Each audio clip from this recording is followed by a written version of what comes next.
تسلیم کرتے ہیں. لیکن تصوف میں جو آپ کا اپنا تشخص ہے، آپ کی جو اپنی سبجیکٹیوٹی ہے، آپ کے جو اپنے محسوسات ہیں، وہ سب سے بڑا باب ہے تصوف کا. تو آپ کبھی بھی اپنے تجربے کو نگیٹ کر کے تصوف کو سمجھ نہیں سکتے. اور اس لیے ہم جب تصوف کو پڑھاتے ہیں تو ہم کہتے ہیں کہ تصوف کو اگر تم ایک لفظ کے اندر بیان کرنا چاہتے ہو تو وہ ہے مشاہدہ، آبزرویشن. اور اس لیے جو میں نے پچھلے لیکچرز دیے تھے نظر، ناظر اور منظر کے اوپر، اس کا مقصد بھی یہ تھا کہ ایک ناظر کی نظر کیسے بنائی جائے. مطلب وہ تصوف نے اس کے سر کے اوپر کوئی تھوپنے نہیں ہے ذمہ داری. اس کا کام صرف یہ ہے کہ اس کی نظر کو اس قابل بنا دیا جائے کہ وہ عقل جو ہے ہمیں جوہر عطا کیا گیا وہ فعال ہو جائے. اب یہاں پر سب سے پہلے عقل کو سمجھنا بہت ضروری ہے. ایک عقل کا ہے بہت ہی ولگر استعمال جو ہم نے کی ہے، اور ہمارے بعض صوفیاء بھی وہ اس کی زد میں آئے ہیں. آپ کو سب سے پہلے تو کیونکہ تصوف کی بنیاد جو ہے وہ قرآن سے اٹھتی ہے اور حدیث سے اٹھتی ہے، تو سب سے پہلے تو ہمیں یہ دیکھنا پڑے گا کہ عقل کا سٹیٹس کیا ہے قرآن اور حدیث کے بارے میں، حدیث کے اندر.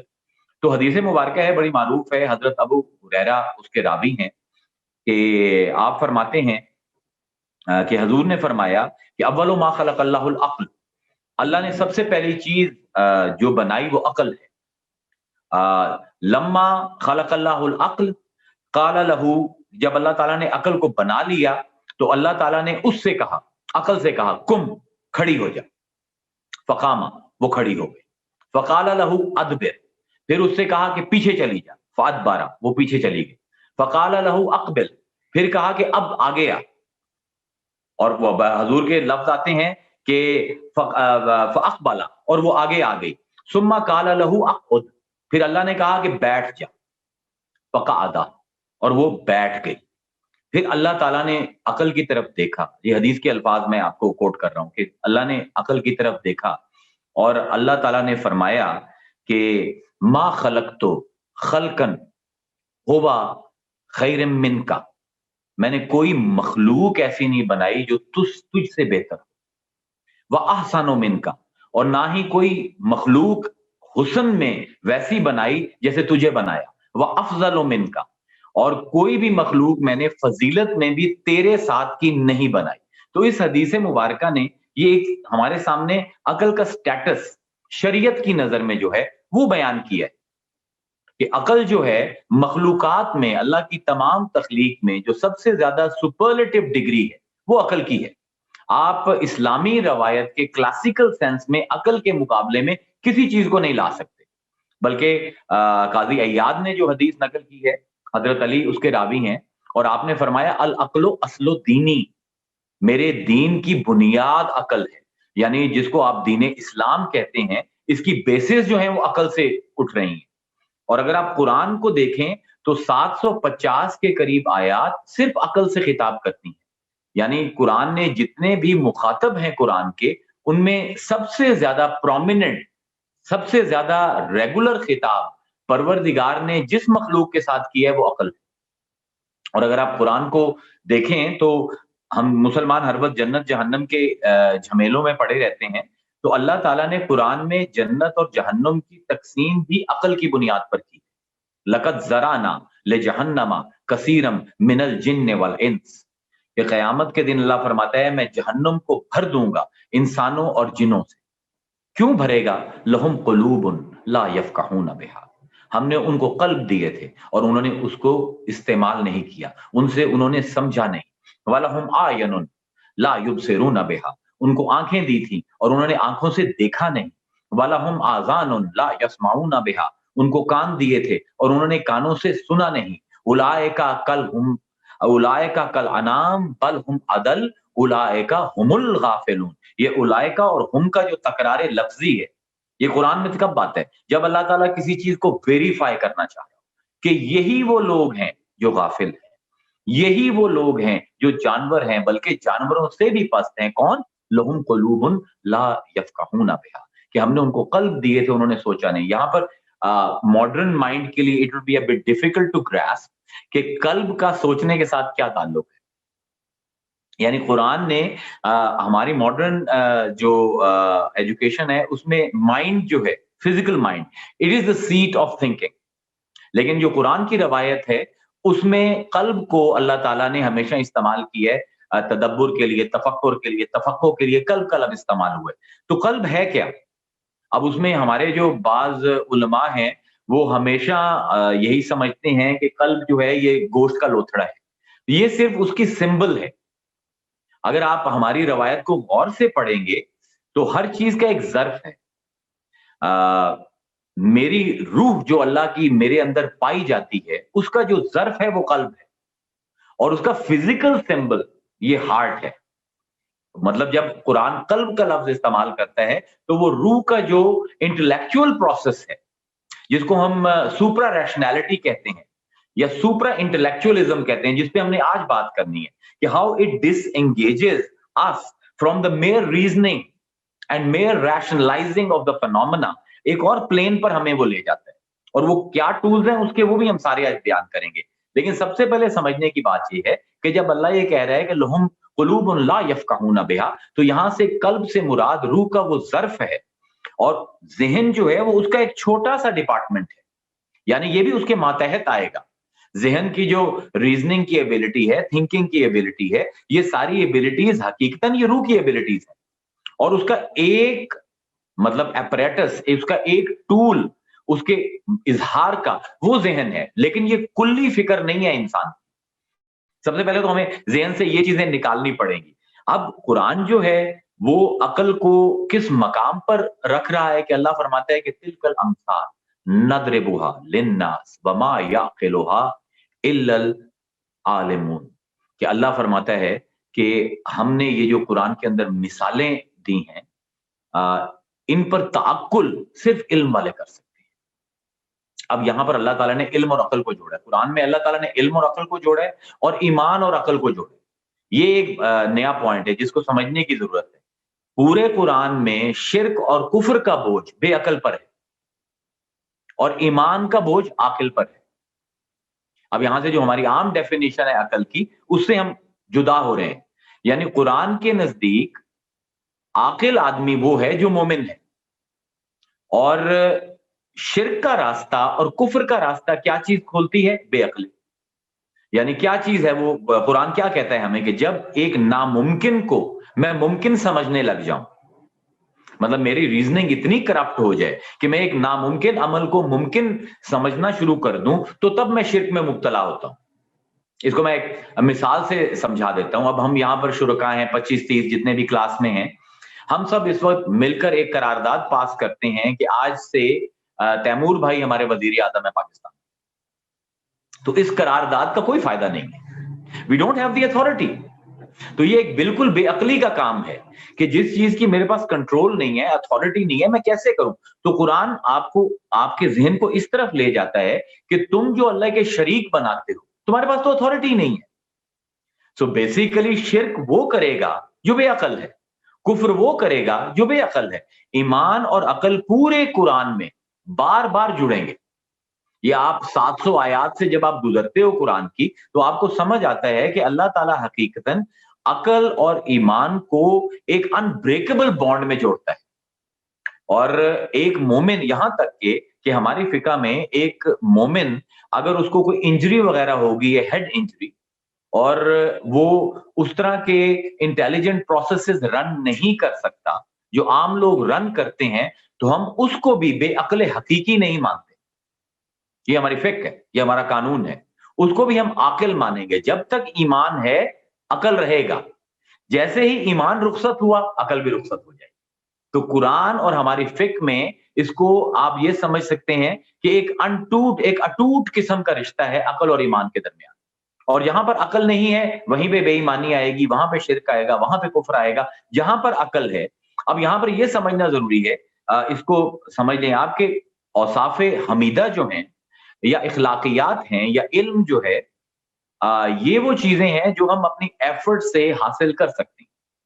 یعنی ایک ہو سکتا ہے کہ ایک کافر، ایک مشرک، ایک مسلمان کے نتیجے میں اخلاق میں بہتر ہو، اس کے اوصاف حمیدہ، کچھ میرٹس، کچھ کریکٹر ٹریٹس ایک مسلمان سے بہتر ہو، یہ ہو سکتا ہے۔ علم میں وہ بڑا ہو، ڈگری ہولڈر ہے اور ایک مومن ہے جو کہ ان ایجوکیٹڈ ہے، تو وہ اس میں تو بڑا ہو جائے گا،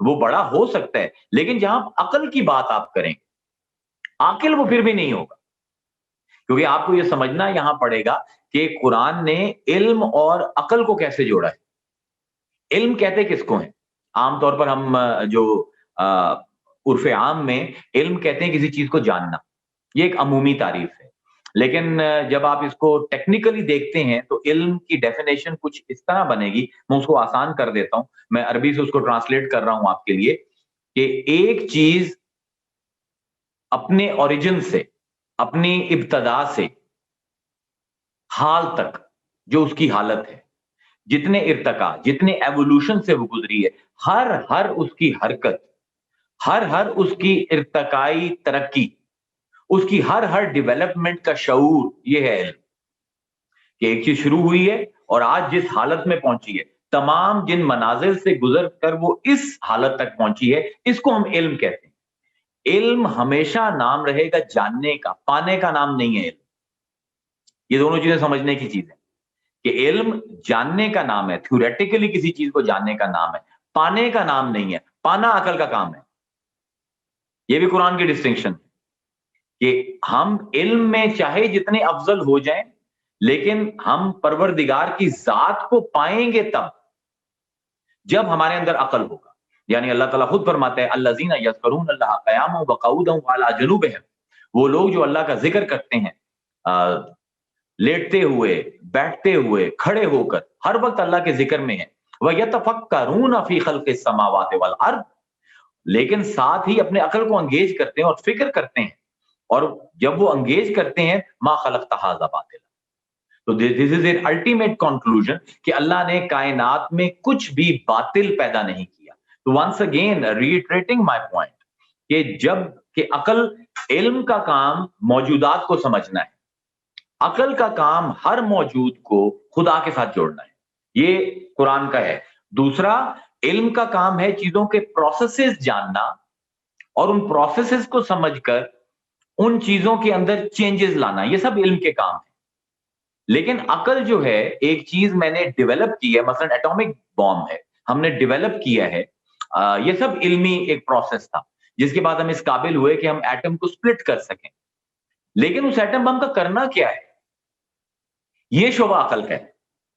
یعنی کیا کرنا ہے یہ علم بیان کرے گا, کیوں کرنا ہے اس کو ہمیشہ عقل بیان کرے گی. تو ہماری مطلب یہ میں عقل کی وہ ڈیفینیشن نہیں دے رہا جو لغت میں ہے یا عام لغت میں ہے, کیونکہ ہمارے صوفیاء کہتے ہیں کہ لغت عام جو ہے جہالت ہوتی ہے, کہ جس طرح عام لوگ ایک لفظ کو استعمال کرتے ہیں وہ جہالت سے سوا کچھ بھی نہیں ہوتا. اس لیے اسلام میں آپ جتنا بھی عقل کے خلاف ایک مٹیریل لیں گے وہ عرف عام کی عقل کے خلاف تو ہو سکتا ہے, قرآنی اعتبار سے, حدیث کے اعتبار سے آپ ایک لفظ عقل کے بغیر نہیں, عقل کے خلاف نہیں کہہ سکتے, کیونکہ یہ وہ چیز ہے جس نے انسان کو خدا کے ساتھ جوڑنا ہے. اب یہاں پر ایک بہت بڑی بحث آتی ہے کہ عقل کی امپورٹنس کیوں ہے, وہ سمجھنا بہت ضروری ہے. وہ ہے کہ ہم جو بھی کام کرتے ہیں وہ کسی مرتبے کے حصول کے لیے کرتے ہیں. یہ ہماری فطرت ہے کہ جو بھی کام کرنا ہے تو میں نے اس کے بارے میں سوچنا یہ ہے کہ اس کے بدلے میں مجھے کیا ملے گا, اس کے بعد میرا درجہ کیا ہوگا, اس کام کے کرنے کے بعد میرا مرتبہ کیا ہوگا. تو اس میں بہت بڑی ایک بحث صوفیاء کے ہاں بھی چلتی ہے, فلاسفہ کے ہاں بھی چلتی ہے. اس کا میں جواب ذرا عرض کر دوں, تھوڑی سی ٹیڑھی بحث ہے. وہ بحث یہ ہے کہ کیا عمل سے مرتبہ بنتا ہے یا مرتبے سے عمل بنتا ہے. بہت بڑی علمی بحث ہے علمی دنیا کی. عام طور پر مشہور و معروف یہ ہے کہ عمل سے مرتبہ بنتا ہے, کہ اگر میں کوئی اچھا کام کروں گا تو میرا مرتبہ بلند ہو جائے گا, برا کام کروں گا تو میرا مرتبہ گر جائے گا. لیکن قرآن جب شروع ہوتا ہے تو اگر آپ قرآن کو شروع میں پڑھیں, الف لام میم ذالک الکتاب لا ریب فیہ ھدی للمتقین الذین یؤمنون بالغیب ویقیمون الصلاۃ ومما رزقناہم ينفقون. It's very important to understand کہ اللہ نے کہا ہے کہ یہ جو کتاب ہم نے بھیجی اس میں کوئی شک نہیں, ھدی للمتقین, لیکن یہ ہدایت ہے متقیوں. متقی تقوی ایک مرتبہ ہے. اس کے بعد اللہ تعالیٰ کہتا ہے کہ یہ کون ہے متقی, کون لوگ ہیں, الذین یؤمنون بالغیب ویقیمون الصلاۃ ومما رزقناہم ينفقون, نماز پڑھتے ہیں, جو ہم نے ان کو رزق دیا اس میں سے خرچ کرتے ہیں, ایمان پر غیب لاتے ہیں. اب جب تفسیر کی میں تفسیر کا علم پڑھ رہا تھا تو اسی آیت پر میں پھنس گیا کہ یار اللہ نے مرتبے کو مقدم کیا عمل پر، عمل کا تذکرہ بعد میں آیا ہے، مرتبے کا تذکرہ پہلے آیا ہے. حالانکہ ہم پورے قرآن کو پڑھیں تو ہمیں یہ سمجھ آتی ہے کہ جو بھی اعمال شریعت نے ہمارے اوپر لازم کیے ہیں ان سے ہمارے مراتب بھی بلند ہوتے ہیں. مثلا آپ روزے کو لے لیں، یا ایھا الذین آمنوا کتب علیکم الصیام کما کتب علی الذین من قبلکم لعلکم تتقون. اے ایمان والو، تم پر روزے فرض کیے گئے جس طرح تم سے پہلے لوگوں پر روزے فرض کیے گئے تھے، لعلکم تتقون، تاکہ تم متقی بنو. روزہ، نماز، حج، زکوٰۃ، آپ جتنی بھی عبادات ہیں، جتنی بھی تکلیف شرعی ہے، اگر آپ اس کو قرآن میں پڑھیں گے تو اس کا ہدف تقویٰ ہے. لیکن قرآن شروع ہو رہا ہے اور اللہ فرما رہے الف لام میم ذالک الکتاب لا ریب فیہ ھدی للمتقین. تو یہاں سے ہمارے حکماں نے ایک بحث چھیڑی ہے کہ اصل میں اللہ اپنی عنایت جو انسان پر کی ہے اس کی بات کر رہا ہے کہ ہم نے جب تمہیں دنیا میں بھیجا ہے تو ہم نے تمہیں عقل کے ساتھ بھیجا ہے، اور عقل کا کام یہ ہے کہ وہ تمہیں اللہ کے ساتھ جوڑے. تمہیں اللہ کے ساتھ جڑنے کے لیے کچھ اور حاصل نہیں کرنا تھا، بلکہ جو عقل دی تھی اس کو استعمال کرنا، اس کو پریزرو رکھنا. تو مرتبہ ہمیں اشرف المخلوقات کا دنیا میں آنے سے پہلے دے دیا گیا. اس کے بعد جو اعمال ہیں وہ اس لیے ہیں کہ میں اس مرتبے سے نیچے نہ گروں. اب یہاں پر اگر آپ قرآن کو دیکھیں گے تو تمام دیگر مذاہب سے اسلام فرق ہو جائے گا. کیونکہ اگر کرسچینٹی میں جاتے ہیں تو وہاں پہ اوریجنل سن کا کانسیپٹ ہے، تبالا روسا کا کانسیپٹ ہے فلاسفہ کے ہاں کہ we are white slate, we are blank, اور ہم نے اپنے ہاتھوں سے اپنے عمل سے زندگی بنتی ہے، جنت بھی جہنم بھی، یہ خاکی اپنی فطرت میں نہ نوری ہے نہ ناری ہے. یہ بالکل اسلام میں شعر نہیں. اس کی وجہ یہ ہے کہ اسلام میں آپ کو جب جوہر عقل عطا کیا گیا تو اس کے ساتھ ہی آپ کو اشرف المخلوقات بھی بنا دیا گیا. اب آپ نے اپنے اعمال کے ذریعے اپنا اشرف المخلوقات ہونا پریزرو کرنا ہے. You don't have to do something additional to become good. You are good. You have to stop yourself کہ آپ اپنے اس مقام سے نیچے نہ گر پڑے. تو اس لیے اولیاء کرام کے سکول میں مرتبہ عمل بناتا ہے، یعنی ہمیں اللہ تعالیٰ نے جو مرتبہ دے دیا اشرف المخلوقات کا، اب ہمیں اس کے مطابق اعمال کرنے ہیں، اور جتنی بھی شرعی تکالیف ہیں وہ ساری اس لیے دی گئی. اب یہاں پر اگر آپ دیکھیں تو عقل ایک طرف جڑا علم کے ساتھ اور دوسری طرف عقل جڑا ایمان کے ساتھ. تو اب عقل سے بھاگنا ممکن نہیں ہے ایک مسلمان کے لیے. اس کو اگر ایک عام آپ ولگر ڈیفینیشن عقل کی جو ہے، یا جس کو انٹلیکٹس گریک کہہ رہے تھے، اگر آپ اس کی ایک کنفائنڈ، ایک بڑی کنسٹرکٹڈ سی ڈیفینیشن پر آپریٹ کر رہے ہیں، تب تو آپ عقل کے خلاف کچھ کہہ سکتے ہیں. جو قرآن عقل ہے اس کے خلاف آپ جا ہی نہیں سکتے. آپ کے جنت جہنم کا معیار بھی اسی پر ہے، بلکہ آپ کا قرآن جو ہے وہ آیا ہی پوری کی پوری کتاب ہی عقلوں کے لیے آئی ہے.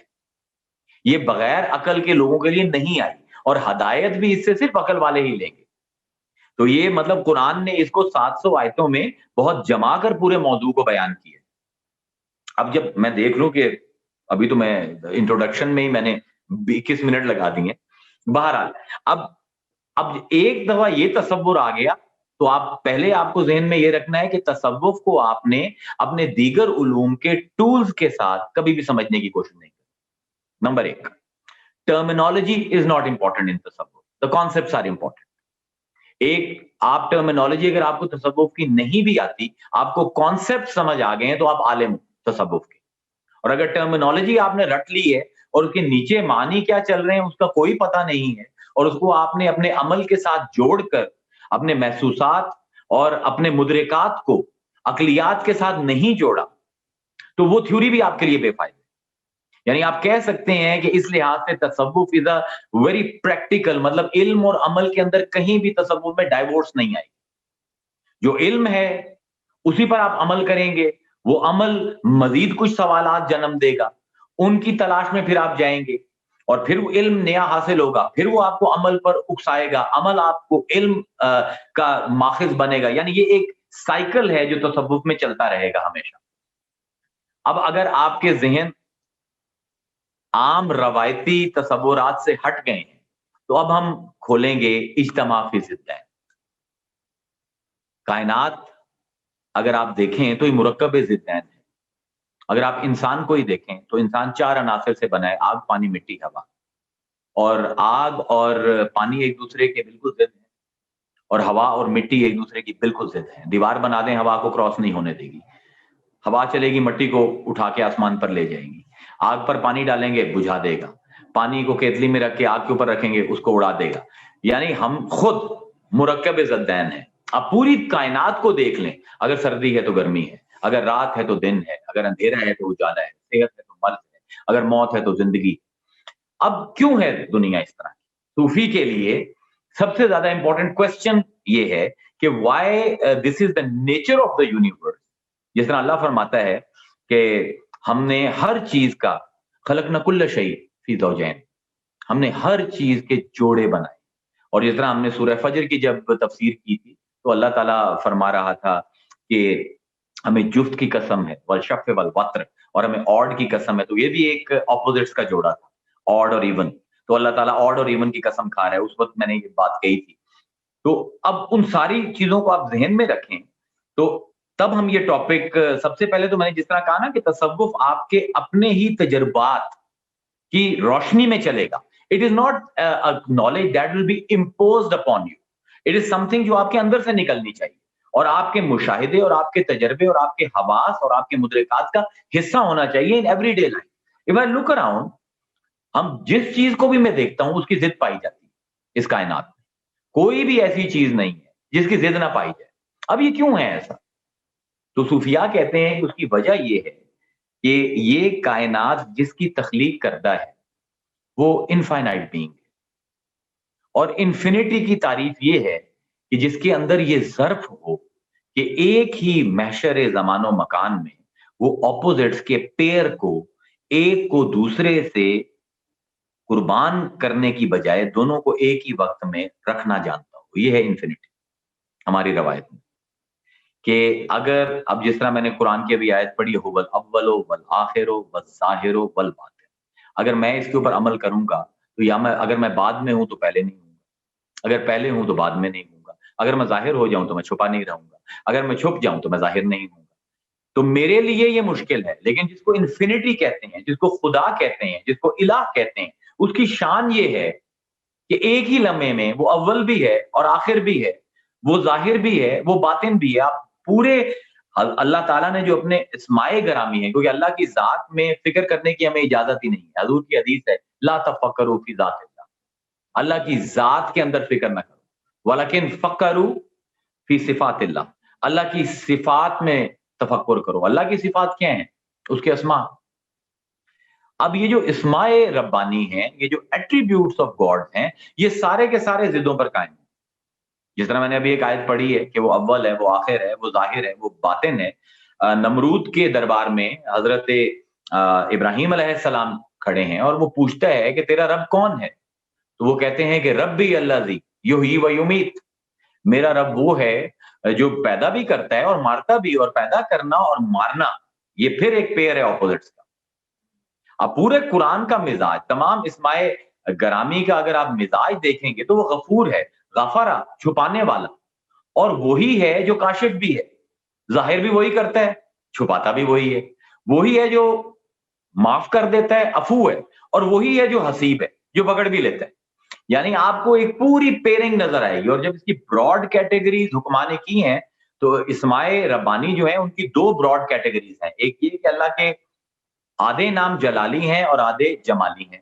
اب جلال اور جمال ایک دوسرے کی ضد ہیں. جلال از ٹرانسینڈنس اور جمال از ایمیننس. جلال میں غصہ پایا جاتا ہے، جمال میں شفقت پائی جاتی ہے. اور پھر دوسری جو تقسیم کی ہے کہ اللہ تعالیٰ کے اسماء یا سلبی ہیں یا ثبوتی ہیں. ثبوتی ان اللہ کے ناموں کو کہتے ہیں جو ہمیں یہ بتاتے ہیں کہ اللہ یہ ہے، اور سلبی وہ نام ہیں جو بتاتے ہیں کہ اللہ یہ نہیں ہے. جس طرح ہم سورہ پڑھتے ہیں اپنا قل هو اللہ احد. اب احد جو ہے یہ ثبوت ہے کہ یہ بتا رہا ہے کہ اللہ ایک ہے. اللہ الصمد یہ بھی ثبوت ہے کہ بتاتا ہے کہ اللہ بے نیاز ہے. لم یلد ولم یولد، نہ وہ کسی کا باپ ہے نہ کسی کا بیٹا ہے. یعنی یہاں پر یہ پتہ لگتا ہے اس کو کہتے ہیں سلبی، یعنی جو سلب کر رہا ہے.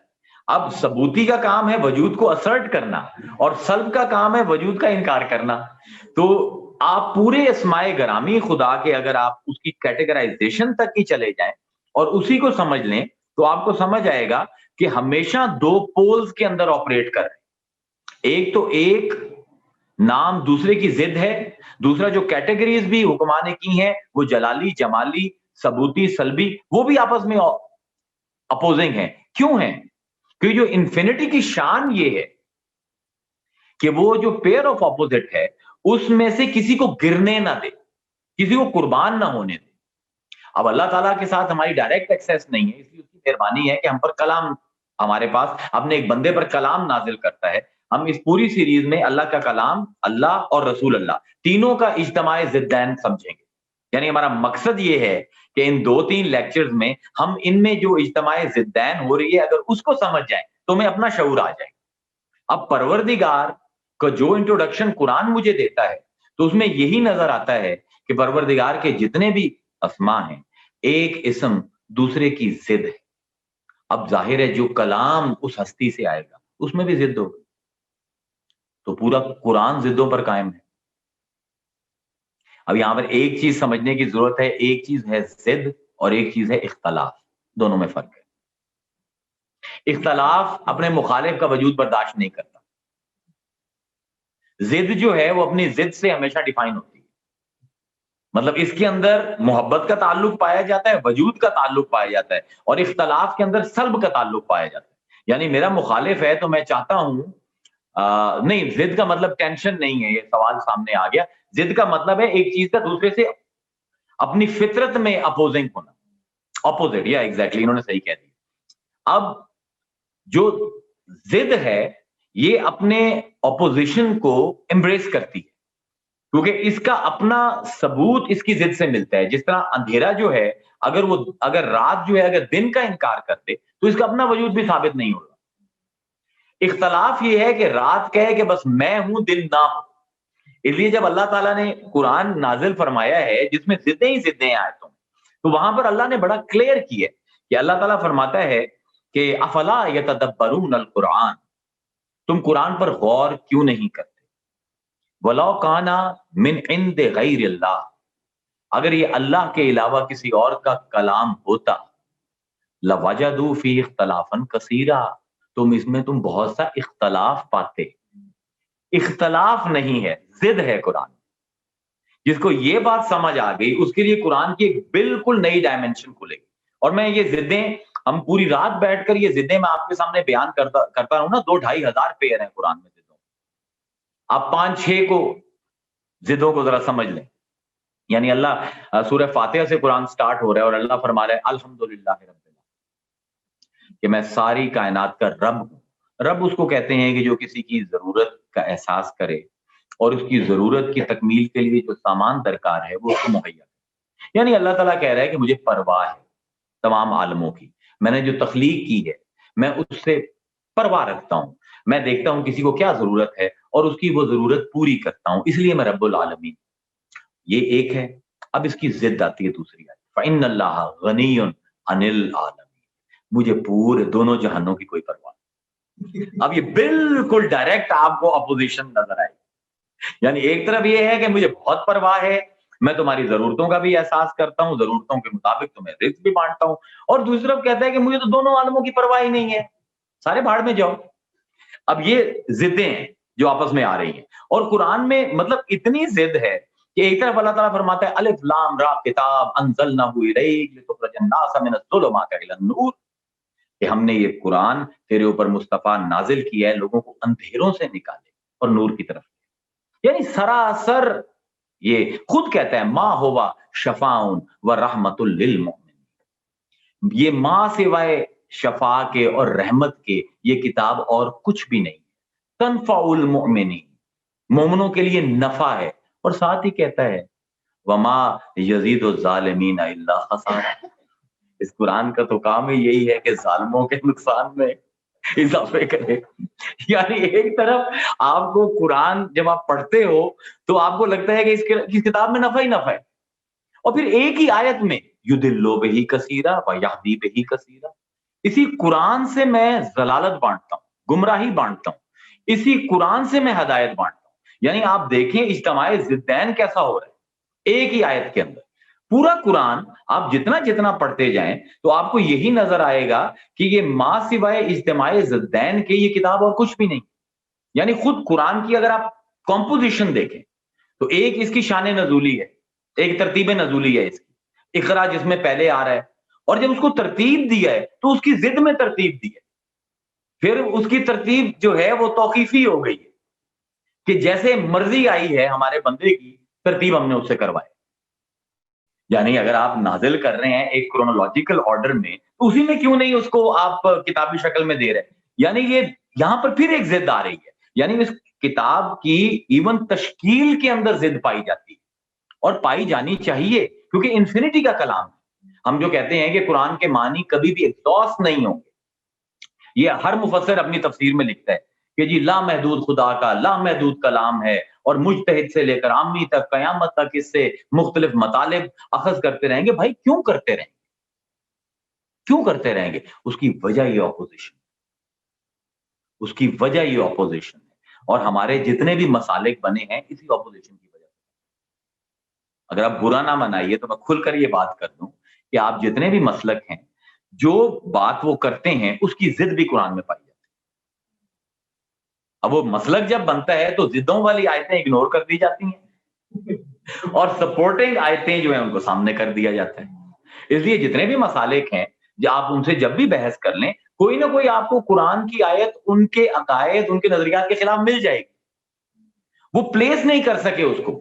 یعنی ہوا یہ ہے کہ اصل میں قرآن ہمارا ہورائزن جو ہے ہمارا ضرب بہت براڈ کرنا چاہتا تھا کہ ہمارے اندر ایک دوسرے کی ایکسیپٹیبلٹی اور ایک دوسرے کے لیے ٹالرنس اور ایک دوسرے کے لیے مطلب اگر ایک چیز کو میں اس طرح سمجھ رہا ہوں تو کوئی اور اس کو اس طرح بھی سمجھ سکتا ہے. وہ ظرف میرا بڑھانے کے لیے قرآن نے یہ کیا. لیکن ہم سارے کے سارے اپنے ہدف سے دور ہو گئے اور ہم نے اپنے مسئلوں کو کی ترویج کے لیے وہ آیتیں اکٹھی کر لیں، حدیثیں وہ اکٹھی کر لیں جو ہمارے عقائد اور نظریات کو سپورٹ کرتی ہیں، اور جب ان کی اپوزٹ کوئی آیت بیان کر دی جاتی ہے ان کے مخالف تو اس کی تعویل ہم نے شروع کر دی. یا تو پھر سارے قرآن کی تعویل کیجیے یا پورے قرآن کو لفظاً لیجیے، یہ تو بڑی زیادتی ہو جائے گی. اس لیے جب ابن العربی نے کہا تھا کہ لا مذہب لصوفی، صوفی کا کوئی مسلک نہیں ہوتا. صوفی ایک عقیدے میں ایک نظریے میں زیادہ دیر ٹھہر ہی نہیں سکتا. کیوں نہیں ٹھہر سکتا؟ قرآن اس کو ٹھہرنے ہی نہیں دیتا.